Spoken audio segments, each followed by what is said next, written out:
gihugu cy'u Rwanda. Ni itangazo ryihutirwa rireba abanyarwanda mwese mutuye mu gihugu cy'u Rwanda. Iri tangazo mwese nk'abanyarwanda rirabareba. Ubuyobozi bwa Wasake bwasohoye itangazo mwese ribareba, abajyanye cyangwa abasanzwe bakora imico yo kwiba amazi bahagurukiwe kandi bafatiwe ingamba n'ibyemezo ntakuka, ndetse n'abatarishyura amazi ya Wasake nabo bafatiwe ibyemezo n'ingamba ntakuka. Bivuze ngo umuntu wese utarishyura amazi robine yiwe bagomba kuyikuraho, nimba amaze nibura amezi 5 atarishyura amazi robine ye bagomba kuyikuraho uko byagenda kose kugira ngo yishyure amazi ya Wasake. Abiba amazi nibishyure amazi nabo bafatiwe umwanzuro, ubwo bakuraho robine bakavomera ibigega barangiza bagasubizaho robine. Bino Wasake yabihagurukiye kandi umuntu wese uzafatwa azahanwa bikomeye cyane. Wasake isobanura yuko harimo abantu bagiye bafatwa biba amazi bagakuraho amarobine bakavomera ibigega bakongera bagasubizaho amarobine. Bino Wasake yabikomojeho kuri uno munsi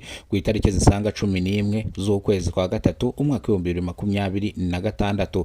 Wasake yavuze yuko abantu benshi bakunze kwiba amazi bakafungura robine bakavomera mu bigega barangiza bakongera bagafungaho robine. Bino rero Wasake bikomozaho ivuga yuko umuntu wese azafatwa azahanwa bikomeye cyane by'intangarugero. Bityo Wasake ikibazo abaturage bagize cyuko bano bavomesha ku muhanda amafaranga bayurije, bino Wasake yarabikemuye. Yagiye mwa bano bavomesha amazi ku muhanda kuko aya mazi abara ya leta kandi ingerekani ibara amafaranga 20, abayurije bakagira 100 bagiye bafatwa barahanwa, bamwe birukanwa ku kazi abandi barabirukana nyine kugeza izi sabo ngobo amazi ni igiceri cya veni kuri robine zose ziri ku muhanda.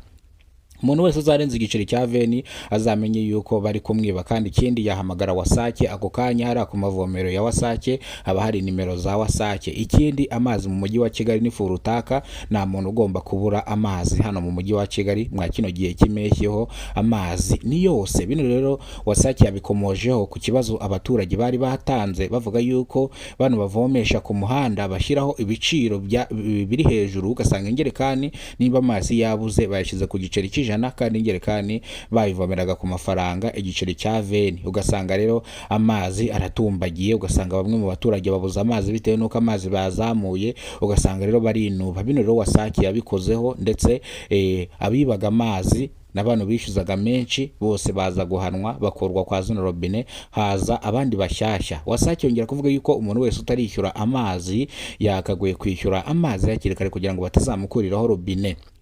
Reka dusimbukire ku itangazo rya REG, ikigo gishinzwe amashanyarazi hano mu gihugu cy'u Rwanda. REG yatangaje ko hari 5 bafashwe bacana umuriro w'ubuntu kugeza izi saha, baciwe amafaranga atagira ingano ndetse bahabwa n'ibihano bikomeye cyane ubwo bazasubizwa umuriro mu 2028 nubwo bazabasubiza umuriro. Bivuze ngo bagiye kumara hafi imyaka igera kuri 3 badacana umuriro w'amashanyarazi, ubwo bazagura imirasire ntawamenya.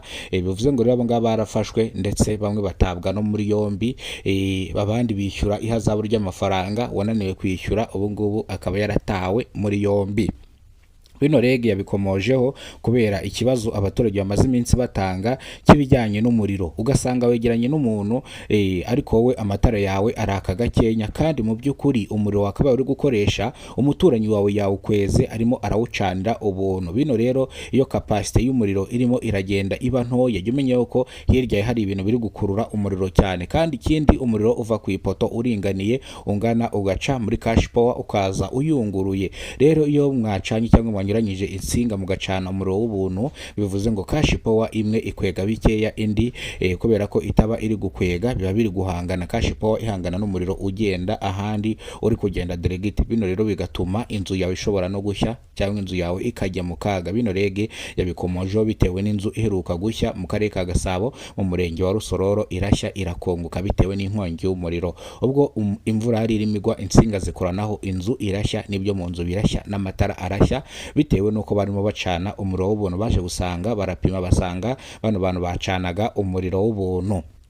banabajije ba nyir'inzu impamvu inzu yahiye, bavuga yuko bagiye kubona bakabona cash power irimo iraturika, bakabona amatara arimo araturika, babona umuriro urimo uraka ari mwinshi. Bamubaza nimba aheruka kugura umuriro, avuga ko adaheruka kugura umuriro. Bamubaza rero yari yarashyizemo umuriro wangahe, avuga ko yari yarashyizemo umuriro w'igihumbi, none yari amaze umwaka ataragura undi muriro. Iwe rero yavuze ko atarazi ko bimeze, nawe yabona agacana, aheruka kuzana umutekinisiye kugira ngo amwistarire umuriro utari kugera mu nzu, ubwo niwe wacurikanze insinga. Uyu ngo bamusabye umutekinisiye wamwistariye aramubura, avuga yuko atazi aho yagiye, yarimutse. Bino rero byatumye agenda bakamuganiriza, bakabwira yuko impamvu inzu yo yahiye ariko banyuranyije insinga bakamwistarira umuriro nabi. Bino rero rege bikomoza bavuga yuko nimba ukeneye umuntu kwestarira umuriro wo kukurira ku ipoto agushyira ku nzu, ugomba guhamagara rege ikaza ikabigukorera. Ntuzahubuke ngo uhamagara umutekinisiye ngo agiye ku ipoto kukuzanira umuriro, uwo nguwo azaba kubeshye, nawe ukuzanira uzamenye ko uwo muriro udafite security kandi utanizewe.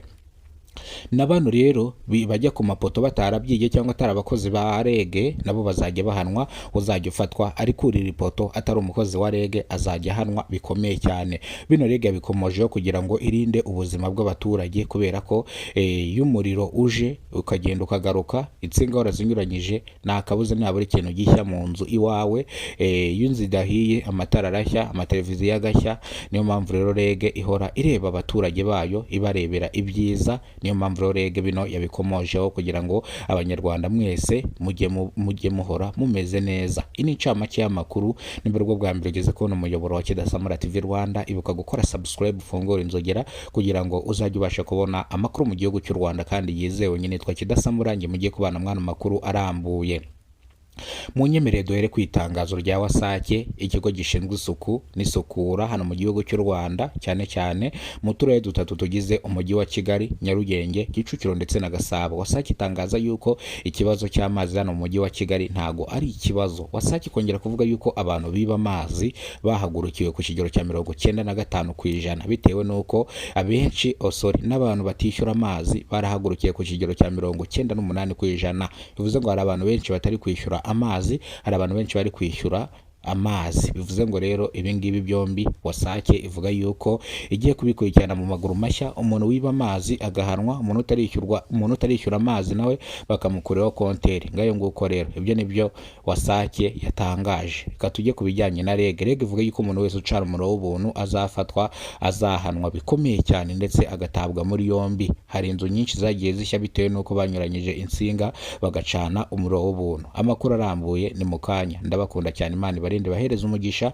Nimero rwo bwa mbere ugeze kubona umuyoboro, ibuka gukora subscribe, ufungura inzogera kugira ngo uzajye umenya byinshi dukora. Turagukunda cyane aho uri hose. Thank you so much, warakoze ku bwa subscribe yawe. Nimba nawe utarayikora, nyaboneka yikande ufungura inzogera uzajye umenya byinshi dukora. Ndabakunda.